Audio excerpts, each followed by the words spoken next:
Michigan Constitution of 1963, Article 5, Section 16. The governor may convene the legislature at some other place when the seat of government becomes dangerous from any cause. Section 17. The governor shall communicate by message to the legislature at the beginning of each session and may, at other times, present to the legislature information as to the affairs of the state and recommend measures he considers necessary or desirable. Section 18. The governor shall submit to the legislature, at a time fixed by law, a budget for the ensuing fiscal period, setting forth in detail, for all operating funds, the proposed expenditures and estimated revenue of the state. Proposed expenditures from any fund shall not exceed the estimated revenue thereof. On the same date, the governor shall submit to the legislature general appropriation bills to embody the proposed expenditures, and any necessary bill or bills to provide new or additional revenues to meet proposed expenditures.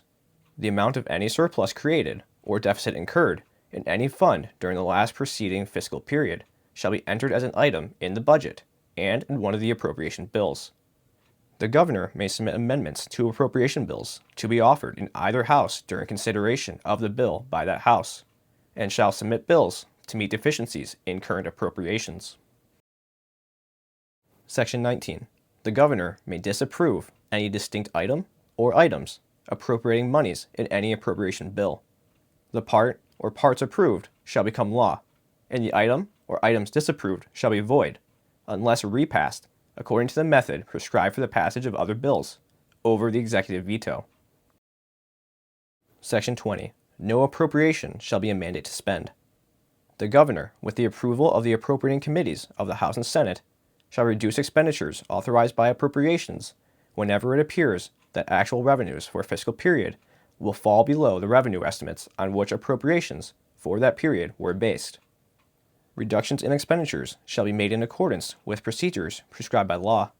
The governor may not reduce expenditures of the legislative and judicial branches, or from funds constitutionally dedicated for specific purposes. Section 21.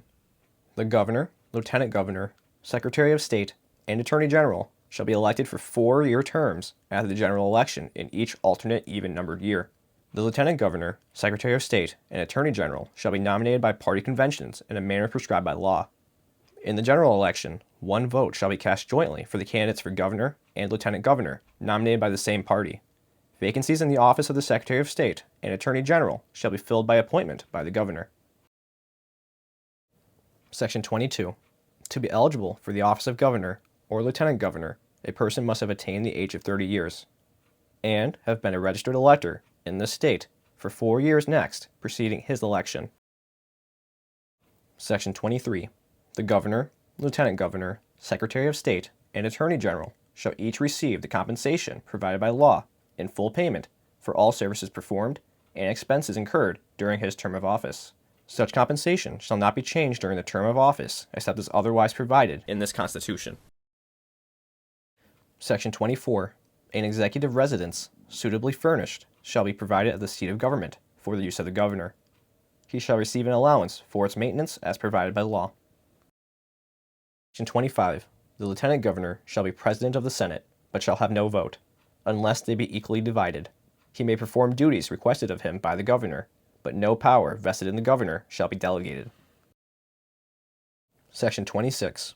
In case of the conviction of the governor on impeachment, his removal from office, his resignation, or his death, the lieutenant governor, the elected secretary of state, the elected attorney general, and such other person designated by law shall in that order be governor of the remainder of the governor's term.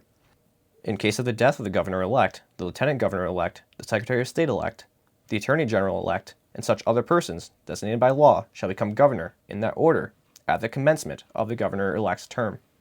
If the governor, or the person in line of succession to serve as governor, is absent from the state, or suffering under an inability, the powers and duties of the office of the governor shall devolve in order of precedence until the absence or inability giving rise to the devolution of powers ceases. The inability of the governor or person acting as governor shall be determined by majority of the Supreme Court on joint request of the President pro tempore of the Senate and the Speaker of the House of Representatives. Such determination shall be final and conclusive. The Supreme Court shall upon its own initiative determine if and when the inability ceases. Section 27. The legislature shall provide that the salary of any state officer, while acting as governor, shall be equal to that of the governor. Section 28. There is hereby established a State Transportation Commission, which shall establish policy for the State Transportation Department, transportation programs, and facilities, and such other public works of the state as provided by law. The State Transportation Commission shall consist of 6 members, not more than 3 of whom shall be members of the same political party. They shall be appointed by the governor, by and with the advice and consent of the Senate, for 3-year terms, no 3 of which shall expire in the same year, as provided by law. The director of the State Transportation Department shall be appointed as provided by law and shall be the principal executive officer of the State Transportation Department, and shall be responsible for executing the policy of the State Transportation Commission. Section 29. There is hereby established a Civil Rights Commission, which shall consist of 8 persons, not more than 4 of whom shall be members of the same political party, who shall be appointed by the governor, by and with the advice and consent of the Senate, for 4-year terms, not more than 2 of which shall expire in the same year. It shall be the duty of the Commission, in a manner which may be prescribed by law, to investigate alleged discrimination against any person because of religion, race, color, or national origin, in the enjoyment of the civil rights guaranteed by law and this Constitution, and to secure the equal protection of such civil rights without such discrimination. The legislature shall provide an annual appropriation for the effective operation of the Commission. The Commission shall have power, in accordance with the provisions of this Constitution and of general laws governing administrative agencies, to promulgate rules and regulations for its own procedures, to hold hearings, administer oaths, through court authorization to require the attendance of witnesses and the submission of records, to take testimony, and to issue appropriate orders. The Commission shall have other powers provided by law to carry out its purposes. Nothing contained in this section shall be construed to diminish the right of any party to direct and immediate legal or equitable remedies in the courts of the state. Appeals from final orders of the Commission, including cease and desist orders, and refusals to issue complaints, shall be tried de novo before the circuit court having jurisdiction provided by law. Section 30.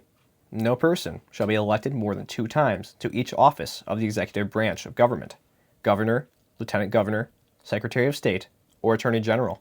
Any person appointed or elected to fill a vacancy in the office of governor, lieutenant governor, secretary of state, or attorney general for a period greater than 1/2 of a term of such office shall be considered to have been elected to serve 1 time in that office for purposes of this section. This limitation on the number of times a person shall be elected to office shall apply to terms of office beginning on or after January 1st, 1993. This section shall be self-executing. Legislation may be enacted to facilitate operations of this section, but no law shall limit or restrict the application of this section. If any part of this section is held to be invalid or unconstitutional, the remaining parts of this section shall not be affected, but will remain in full force and effect.